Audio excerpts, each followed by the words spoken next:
and we're getting a bird's eye view of the glass fire. This video just in from CAL FIRE. Today, crews are focused on holding Highway 29, and so far it is working. The biggest areas of concern right now are around Calistoga, St. Helena, and Angwin. The fire has grown to more than 60,000 acres since Sunday. More than 400 homes and commercial structures in Napa and Sonoma counties have been destroyed. KPIX5's Kenny Choi is back on the fire lines this evening, and he is in St. Helena. Kenny?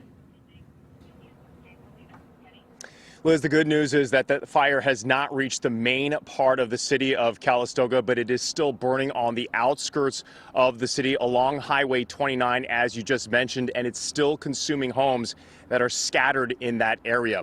One of the major takeaways over the last 24 hours from CAL FIRE is that the winds have not picked up and been as strong as initially forecast. That has allowed crews to put in some control lines and suppress activity in parts of Angwin and as the fire moves towards Pope Valley. They're still short on hand crews, though. Early this morning, the fire ripped through this home on Tucker Road on the outskirts of Calistoga.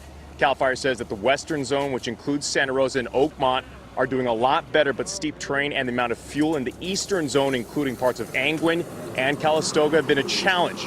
More air support will be coming depending on the conditions. In the Sonoma County area, unfortunately, the weather conditions and the visibility is such that we cannot fly any aircraft effectively or safely. So fortunately, we haven't had much of a need.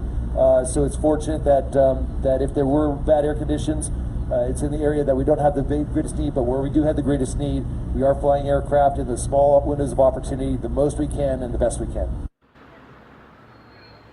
Now, multiple agencies responsible for the official estimate of structures damage have only been able to survey about 30% of the burned areas. That official estimate, more than 400 homes, as you mentioned, and more than 500 structures at least so far. Now, Kenny, we heard that individual talk a little bit more about what CAL FIRE said about air support.